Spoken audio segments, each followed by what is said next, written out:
Hello guys. सो पिछले videos में हमने देखा कि किस तरीके से हम यूक्लिड्स डिवीज़न एल्गोरिथम अप्लाई करते हैं एचसीएफ पता करने के लिए। एक दूसरा जो टॉपिक है जो कि बहुत इम्पोर्टेंट है रियल नंबर्स में, वो है फंडामेंटल थ्योरम ऑफ अरिथमेटिक। ये बहुत इम्पोर्टेंट टॉपिक है, इससे कई बार बोर्ड में क्वेश्चन बन जाता है। तो ये बेसिकली आइए देखते हैं कि ये थ्योरम कहता क्या है। This theorem says every composite number can be expressed means factorized as a product of primes, and this factorization is unique apart from the order in which the prime factors occur। अब ये तो theoretical aspect है इस theorem का। Lower classes में आपने पढ़ा है कि नेचुरल नंबर्स जो होते हैं वो या तो प्राइम होते हैं या तो कंपोजिट होते हैं। अब प्राइम कौन से नेचुरल नंबर्स होते हैं?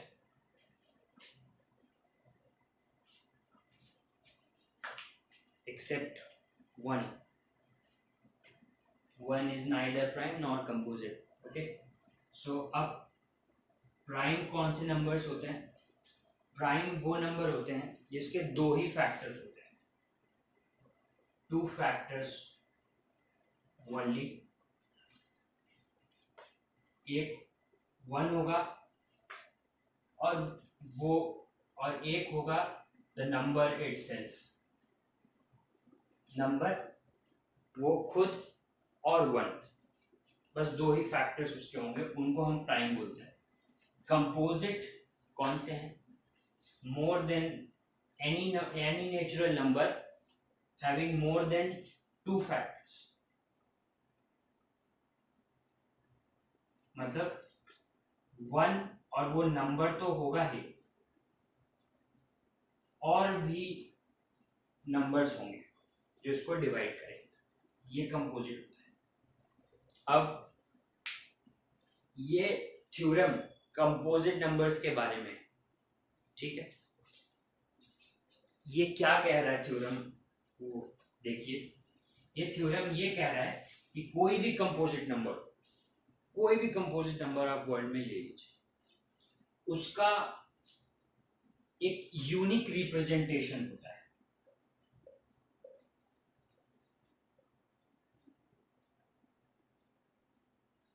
और वो यूनिक रिप्रेजेंटेशन कैसा होता है? वो यूनिक रिप्रेजेंटेशन होता है फैक्टराइजेशन of that number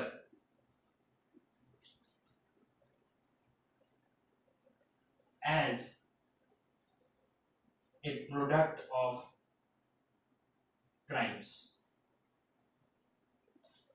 मतलब वो कंपोजिट नंबर हमेशा प्राइम नंबर्स, कुछ ऐसे प्राइम नंबर्स होंगे जिनके प्रोडक्ट के फॉर्म में लिखा जा सकता है, रिप्रेजेंट हो सकता है, ठीक है। जैसे फॉर एग्जांपल हम कोई कंपोजिट नंबर ले, 6 ले लीजिए, छोटे नंबर से ट्राई करते हैं। 6 को जब आप डिवाइड करते हैं, लोअर क्लासेस में आपने इस तरीके से डिवाइड कर, 2 से अगर डिवाइड करें तो 3, और फिर 3 से डिवाइड कर दिया, तो इस तरीके से ये 2 इंटू 3 के फॉर्म में लिखा सकता है। अब 2 क्या है? एक प्राइम नंबर है, इसके फैक्टर्स 1 और 2। 3 क्या है? एक प्राइम नंबर है, इसके फैक्टर्स 1 और 3। तो आप देख सकते हैं ये दोनों प्राइम नंबर है और इनका जो प्रोडक्ट है वो 6 दे रहा है। इसी तरीके से कोई भी कंपोजिट नंबर ले लीजिए, आप 9 ले सकते हैं, 9 जो है वो 3 इंटू 3 के फॉर्म में लिखा जा सकता है। अब 3 क्या? एक प्राइम नंबर, ये वाला भी 3 एक प्राइम नंबर। अब ये एक यूनिक रिप्रेजेंटेशन है। कोई भी दूसरा कंपोजिट नंबर 3 3 × 3 के फॉर्म में नहीं लिखा जा सकता सिवाय 9 के। Only 9 can be represented as 3 × 3। तो ये जो बात उसने कही कि इसका फैक्टराइजेशन यूनिक होगा, वो ये चीज बताती है। अब जो सबसे इंपॉर्टेंट बात है वो ये है कि ये ऑर्डर मैटर नहीं करता कि किस तरीके, जो प्रोडक्ट का ऑर्डर है, प्रोडक्ट में प्राइम नंबर्स का ऑर्डर है, वो मैटर नहीं करता। मतलब जो मैंने 6 लिखा उसको 2 × 3 लिखा, ऐसा भी कर सकता था मैं कि पहले 6 को मैं 3 से डिवाइड कर देता तो 2 आता, 2 बाद में आ जाता। तो दिस इज सेम एज 3 × 2। ये ऑर्डर मैटर नहीं करता कि इस प्रोडक्ट में प्राइम नंबर्स किस ऑर्डर में आ रहे हैं, या तो 2 × 3 आए या 3 × 2 आए, वो मतलब उसका वही अकरेंस आप देखिए। 3 जो है वो 1 टाइम आया है और 2 भी 1 टाइम आया है, तो ये चीज यूनिक रिप्रेजेंटेशन है, ठीक है। और ऑर्डर जो है वो मैटर नहीं करता। तो ये फैक्टराइजेशन ये कहना चाहता है। इसका मतलब कोई भी कंपोजिट नंबर हम इस तरीके से कर सकते हैं। अब इसका एप्लीकेशन देखेंगे हम। आइए एप्लीकेशन।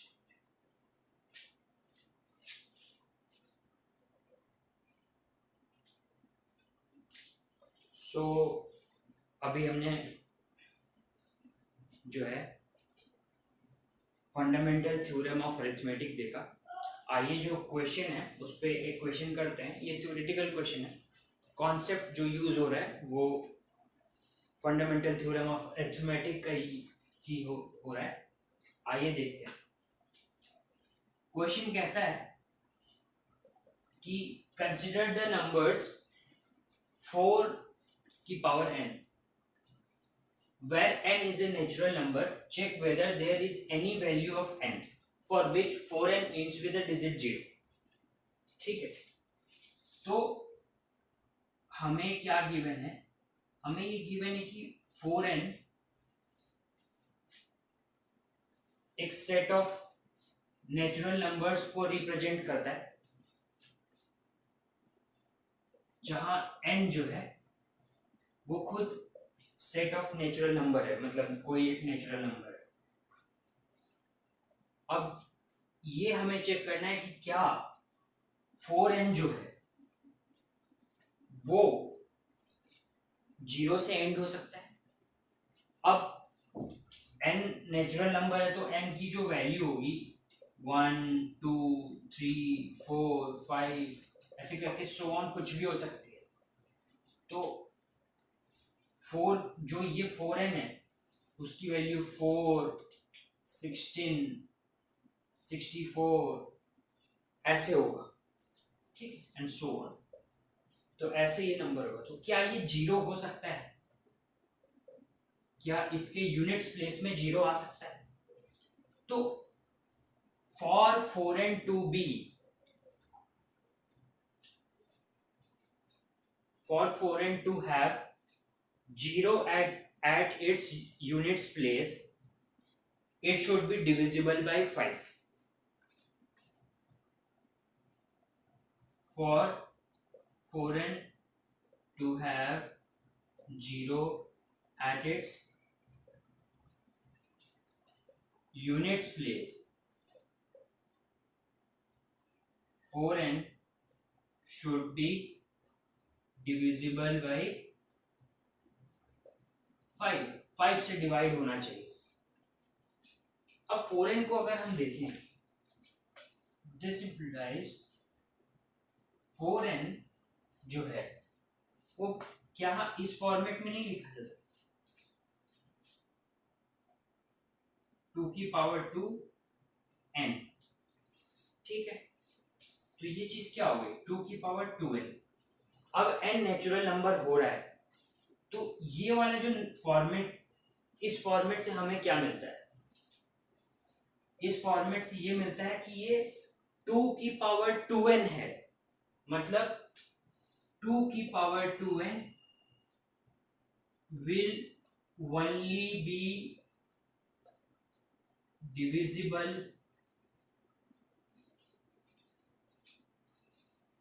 will only have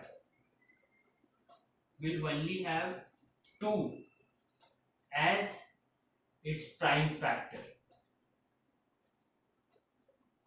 अब 2 के ऑकरेंसेस 2n टाइम्स होंगे, बट ये इसमें एक ही प्राइम फैक्टर होगा 2, ठीक है। तो अगर 2 प्राइम फैक्टर है तो इसमें कहीं भी 5 नहीं आएगा, therefore 4n will not end with the digit 0. Okay, तो 4n जो है वो कभी भी 0 से एंड नहीं हो सकता, क्योंकि इसका 5 प्राइम फैक्टर नहीं हो सकता। आइए दूसरा क्वेश्चन देखते हैं।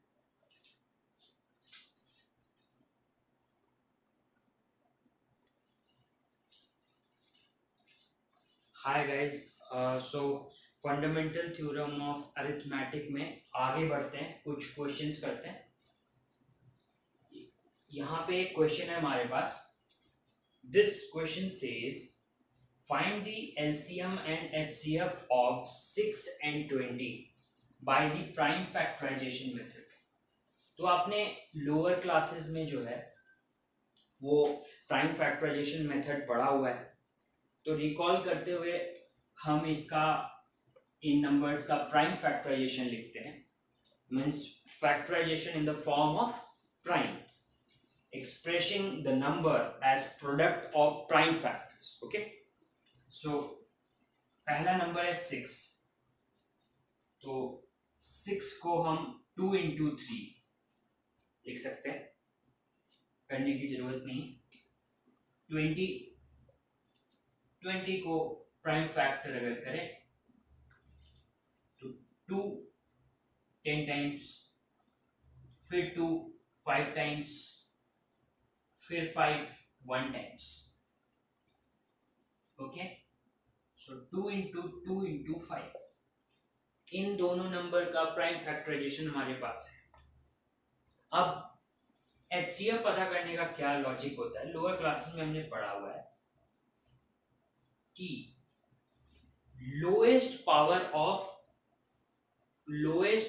ऑफ कॉमन प्राइम फैक्टर्स देखते हैं।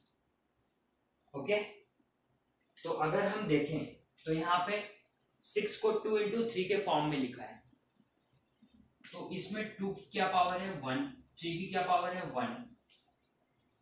इस 20 का रिप्रेजेंटेशन, इसमें 2 की क्या पावर है 2, ठीक। 3 इसमें नहीं है तो 3 की पावर 0 लिख सकते हैं, और 5 की पावर 1 लिख सकते हैं। 5 इसमें 1 है तो इसमें कितना होगा 0 होगा।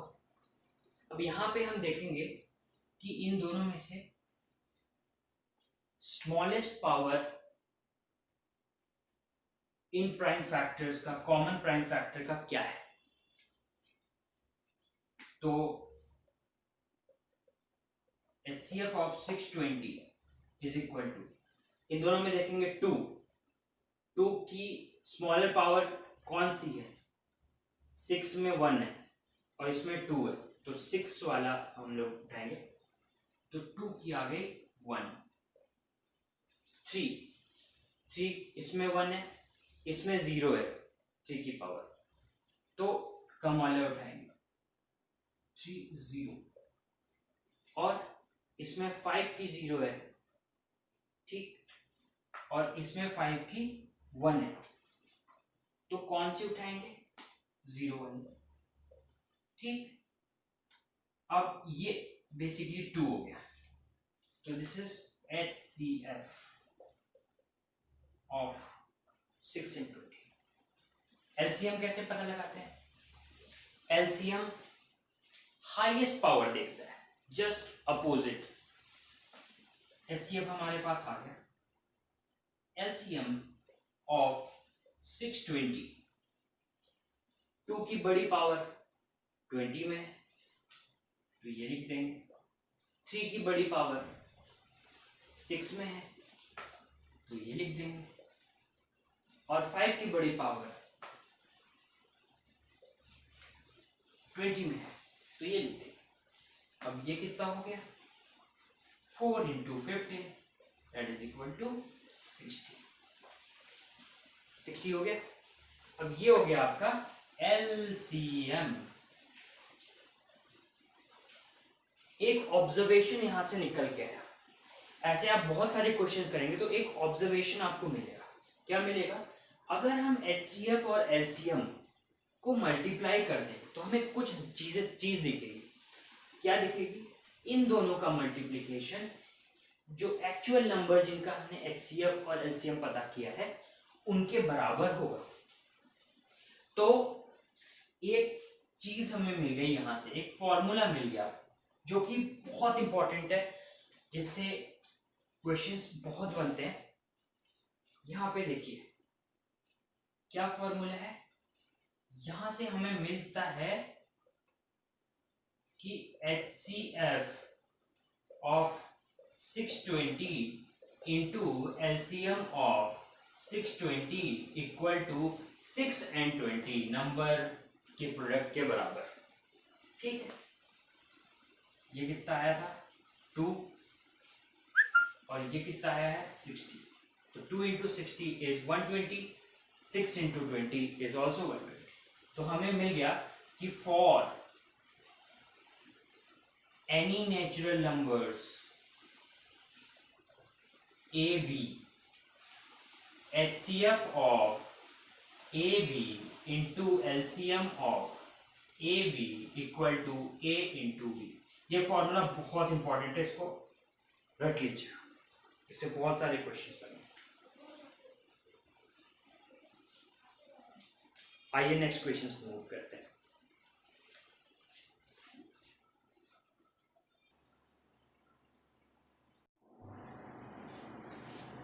Hi guys, so fundamental theorem of arithmetic पे आगे कुछ क्वेश्चंस देखते हैं जो कि बहुत इंपॉर्टेंट है एग्जाम्स के हिसाब से।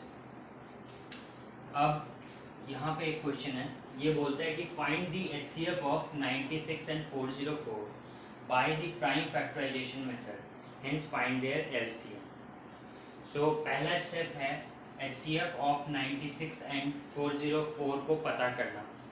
लोअर क्लासेस में हमने प्राइम फैक्टराइजेशन मेथड्स पढ़ा है, अब हम उसी का यूज करेंगे। तो 96 का प्राइम फैक्टराइजेशन निकालते हैं। 96 का prime factorisation 2 48 times, 2 24 times, 2 12 times, 2 4 times, 6 times, 2 3 times और 3 1 टाइम्स। तो 2 की अकरेंसेस कितनी बार, 1 2 3 4 5 5 टाइम्स, और 3 की अकरेंसेस 1 टाइम। ये हो गया पहला prime factorisation. Next prime factorisation जो कि पता करना है वो है 404 का। अब 404 का प्राइम फैक्टराइजेशन हमें पता करना है, तो हम 404 का प्राइम फैक्टराइजेशन पता करते हैं। 2 202 टाइम्स, 2 101। क्या 101 किस और फर्दर डिविजिबल है किसी प्राइम फैक्टर से? नो। सो 2 की पावर 2 इंटू 101, ओके, 101 1 टाइम्स। अब HCF क्या बोलता है? HCF ये बोलता है कि जो प्राइम फैक्टर्स हैं, कॉमन प्राइम फैक्टर्स, उनके लोएस्ट पावर को हमें लेना है। इन दोनों में से लोएस्ट पावर 2 का कौन सा है? 2 की पावर 2। इन दोनों में से 3 की लोएस्ट पावर 0 और 101 की लोएस्ट पावर 0। ठीक है, इससे हमें HCF मिल गया 4। तो HCF ऑफ 96404 हमें मिल चुका है। हमने एक फॉर्मूला अभी कुछ देर पहले डिस्कस किया है। वो फॉर्मूला ये बोलता है कि अगर हमारे पास A और B दो नेचुरल नंबर्स हों तो उनके HCF और LCM का प्रोडक्ट जो होगा वो उन दोनों नंबर्स के प्रोडक्ट के बराबर होगा। ये फॉर्मूला हमारे पास है। सिंस दिस इज ट्रू तो हमें ऑलरेडी HCF इक्वेशन 1 से मिल गया है 4। LCM अभी भी हमें पता करना है, जो कि हमारा नेक्स्ट टास्क है, और वो किसके बराबर होगा? इन दोनों नंबर्स के प्रोडक्ट के बराबर होगा, 96 into 404। तो इस तरीके से हमें LCM मिल जाएगा 96 into 404 divided by 4। 96 को आप डिवाइड करेंगे 4 से तो ये मिलेगा आपको 24 into 404। ये करना है 24।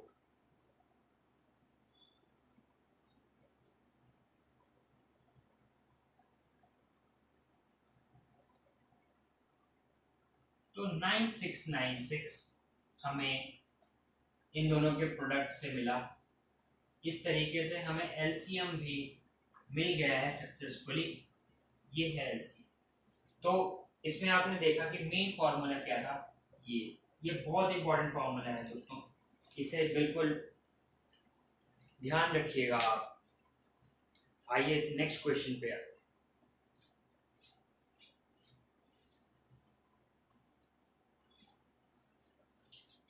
सो दोस्तों, जो नेक्स्ट क्वेश्चन है वो भी प्राइम फैक्टराइजेशन पे ही है।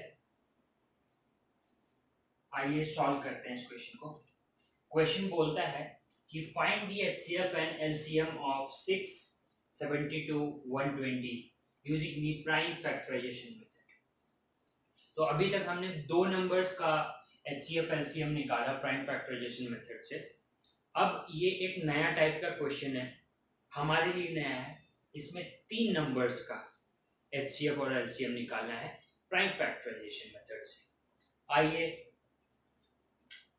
अपना प्राइम फैक्टराइजेशन मेथड यूज करते हैं।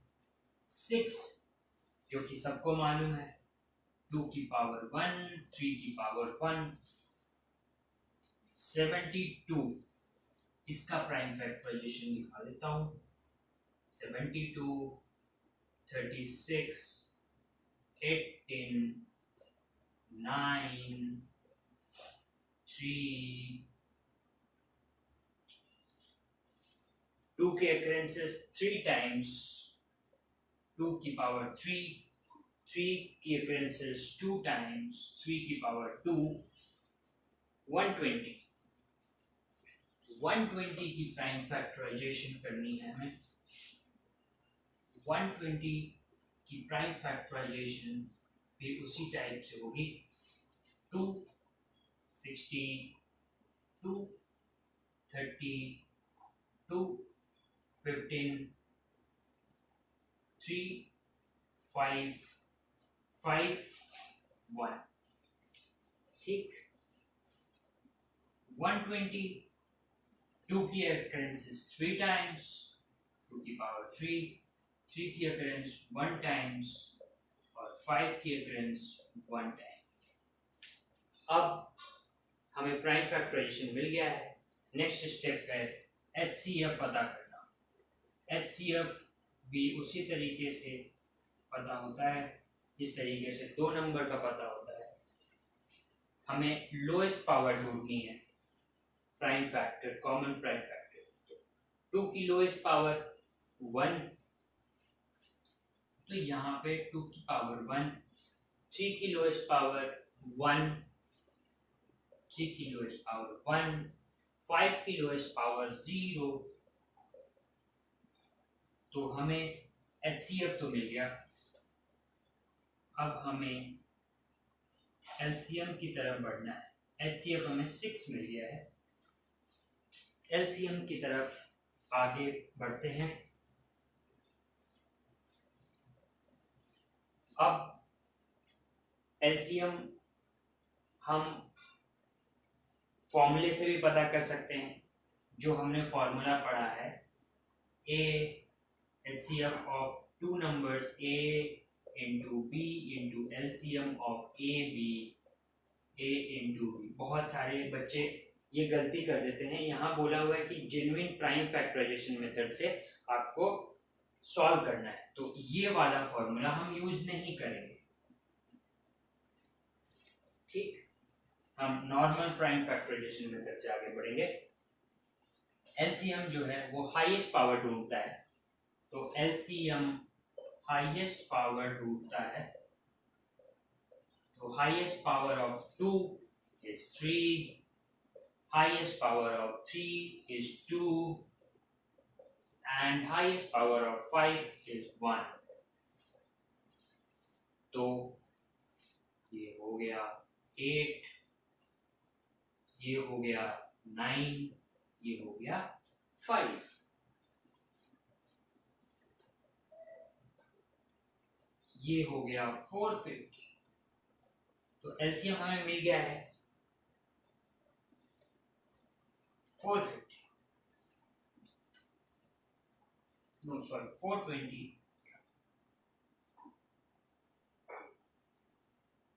360। तो इस तरीके से हमें LCM मिल गया। अब हम नेक्स्ट क्वेश्चन पे बढ़ सकते हैं।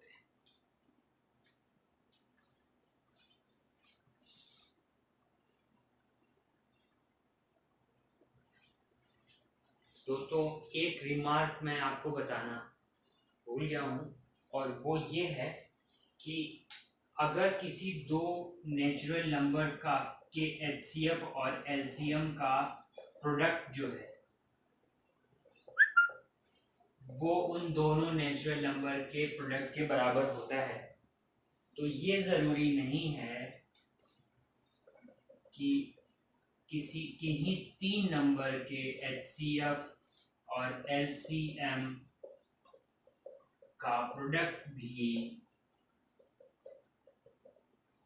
उन 3 नंबर के प्रोडक्ट के बराबर, ये चीज़ जरूरी नहीं है। तो आप ये ध्यान रखिएगा, बहुत सारे बच्चे ये गलती कर देते हैं। आइए नेक्स्ट क्वेश्चन।